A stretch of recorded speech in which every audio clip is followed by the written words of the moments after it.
Listener, have you ever thought about the people on the internet that you've interacted with, unknowingly, that are monsters, those hiding in plain sight, that otherwise seem normal or doing horrific things? I think about that a lot. I think about how some of the most popular episodes I've made are related to internet criminals, killers, abusers, etc. Now, why is that? I think that there's something tied to it.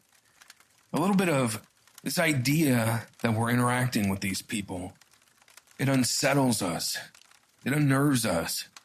The fact that you can be speaking with a serial killer or someone doing horrific things to their family. These true crime cases that cover such incidents kind of pulls the veil back and gives people a taste of that unsettling feeling. Today's episode is about something like that. I don't want to spoil it, but due to popular request and demand, this is an internet-related case. There is something to that, though, right? I think about the Brian Koberger case and how he interacted with several YouTubers that were popular, who then found out that he watched their content, and how that left them feeling uneasy. It's that sense of unease. It eliminates that feeling of shelter that we have around us, that leaves us feeling safe and not vulnerable, that what we know around us is the truth. I think about when I was a teenager, and I used to walk to my friends, sometimes very late in the night. We're talking midnight, 1 a.m. type deal when I was getting into trouble. And I remember one time I was walking on this sidewalk, and along the side of me were these trees. And I remember one night I heard something in the trees. It's like strange chanting. And immediately in my mind, all these thoughts flooded of all the movies I've seen, cults and everything else. So I don't know what came over me, but I kind of snuck up close to the trees and I looked through to see what I can see. And what I saw was a man dressed in regular clothes, but he was shaking his head left to right violently and mumbling unintelligible words. Now, I don't know what happened, if I made a noise or something, but he stopped suddenly and just kind of proclaimed, "What?" and looked around. And my heart beat out of my chest. I didn't want this guy to know that I saw whatever the hell he was up to. And so I quietly pulled back and tiptoed my way down the sidewalk in the other direction. And when I told my friends about it later, they didn't believe me because it was so far-fetched. Now, looking back, I don't know, I feel like if I was making something up, it'd be more interesting. Now, that story stuck with me for a while, that experience, because I never knew what the hell that guy was doing, why he was walking a trail in the woods alone, shaking his head left to right, mumbling unintelligible words, in the dark. That's the thing, in the dark. There's images of people wandering abandoned homes and factories late at night, doing who knows what. Something about thinking of people just up to whatever you couldn't possibly know. I don't know. That always bothered me, that this guy could be living a normal life with his family. He could have kids, but at night, he walks the trails in pitch black dark, making unintelligible noises, and his family would never know. I mean, it's not like what he was doing was a crime. So, I think that's part of what this internet stuff taps into. When we're online, we're connected to these people, whether we like it or not. When we find out someone that we may have interacted with was up to no good, their presence in our life is unfortunately felt. With that said, let's get on with it. Welcome, listener. I'm glad you're here. Take a seat next to the fire. Welcome to Obscura, where we shine a light on the dark.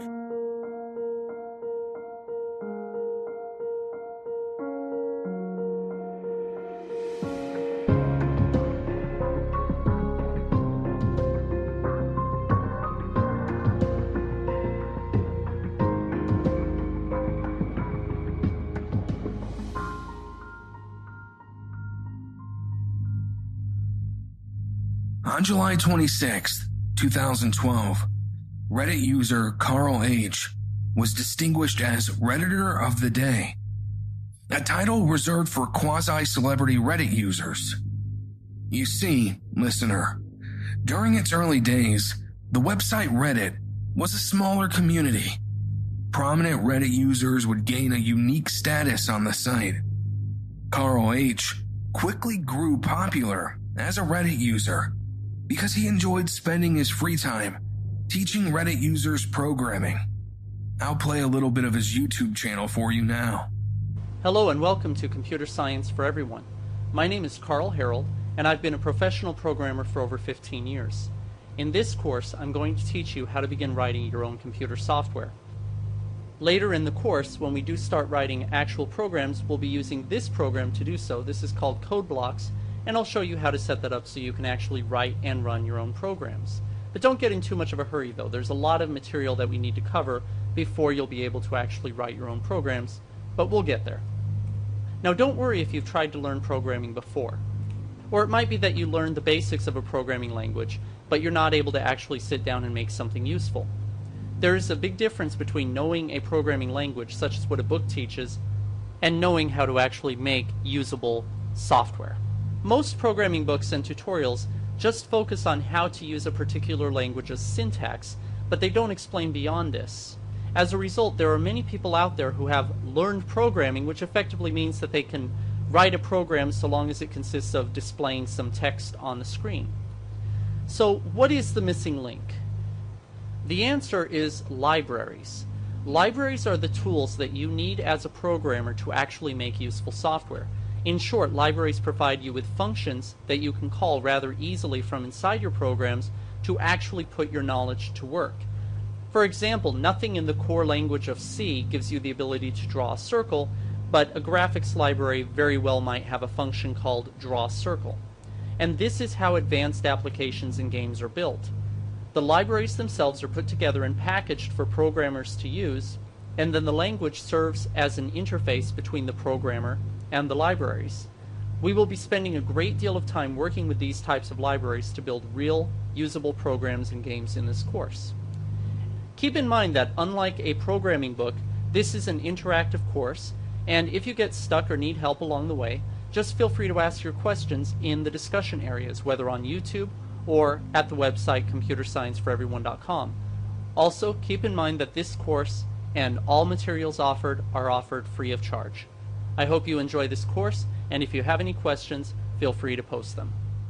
He did this for free and was showered with praise and adoration as a result, quickly regarded as one of the most beloved members of Reddit on the site.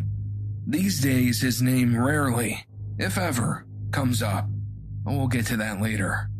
In a Q&A, dated back to 2012, CarlH stated he was 31 years old, that he was male, and that he loved living in New York.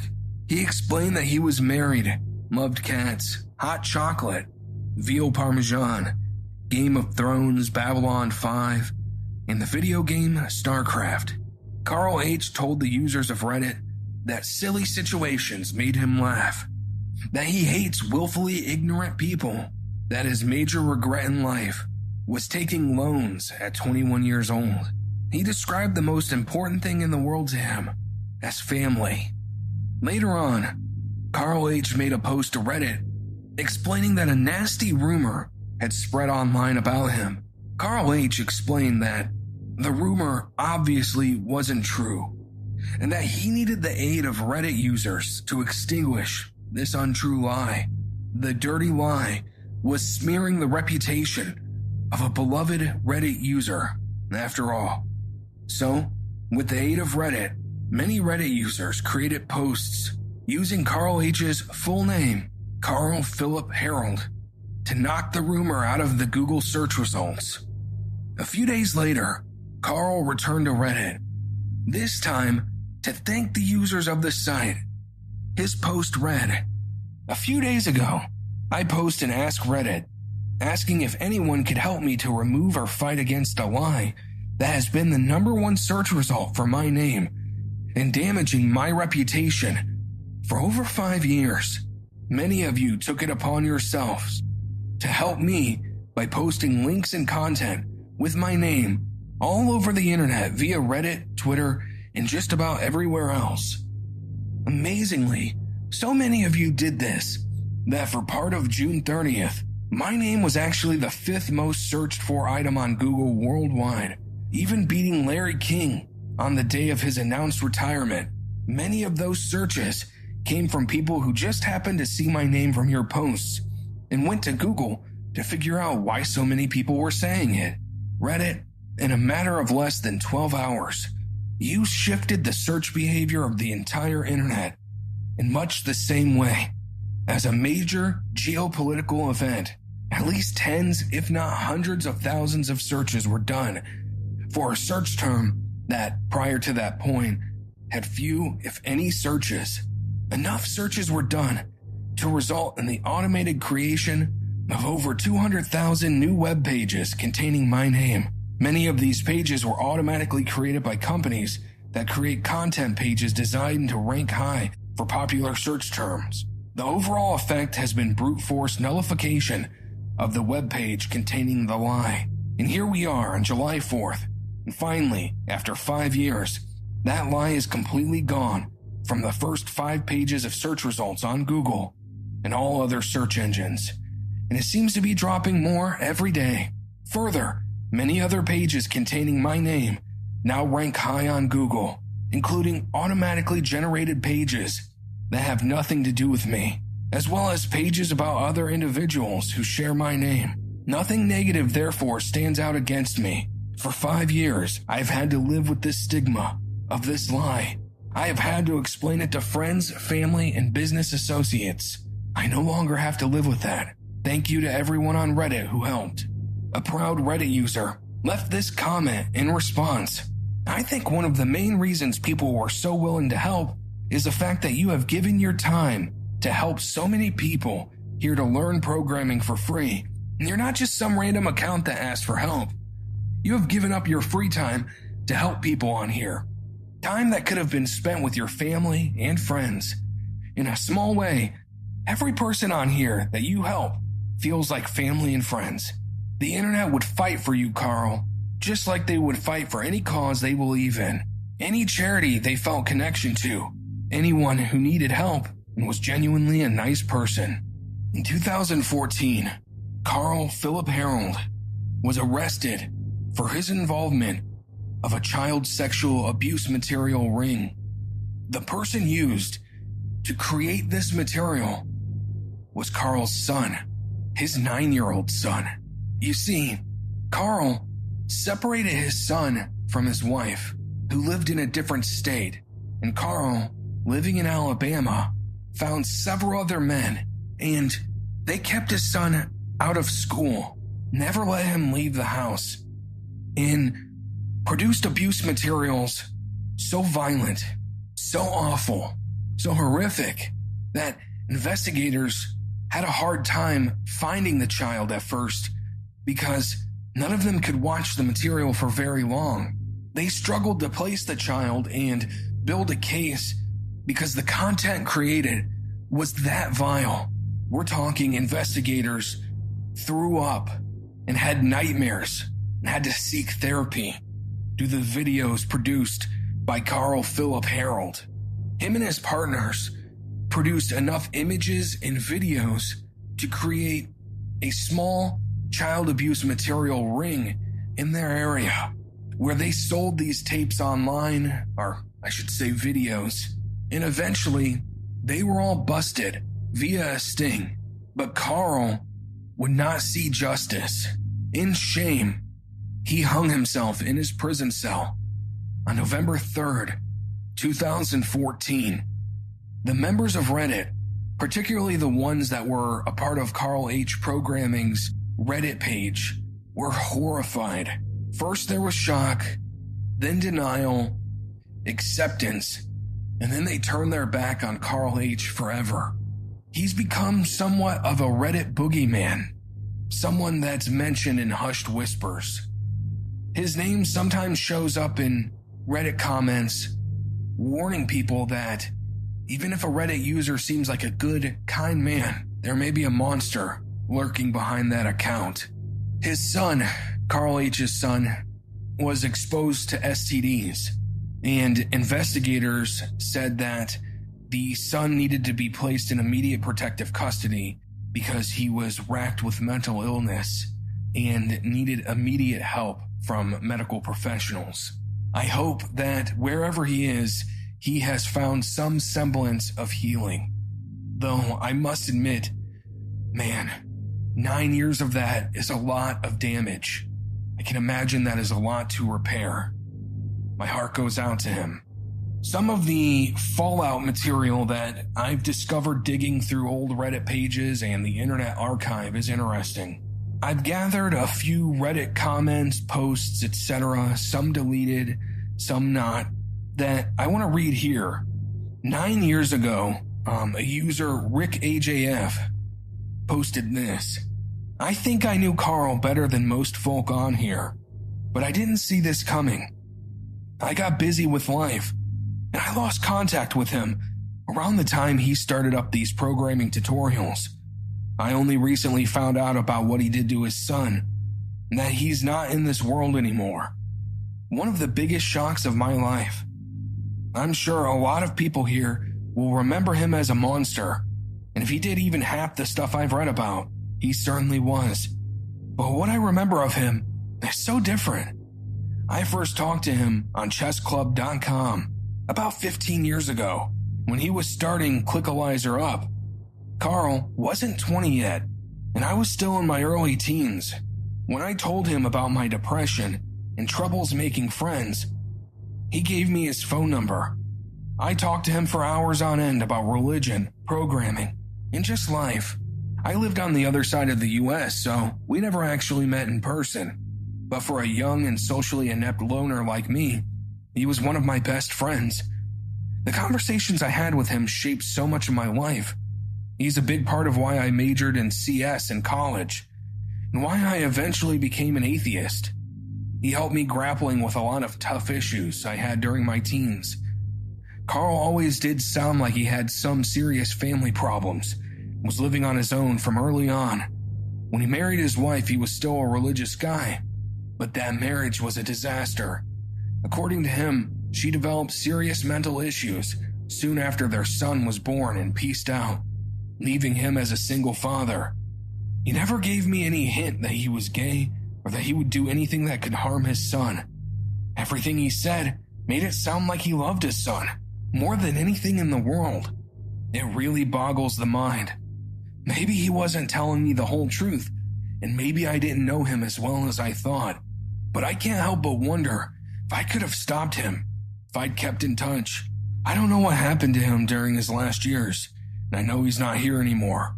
But Carl, I'm sorry it had to end this way. I'm sorry I couldn't help you avoid this. Another user, E. Davis, had this to say. I once did a phone interview with CarlH for a part-time job. We connected after he posted on our programming, looking for help with his web analytics company.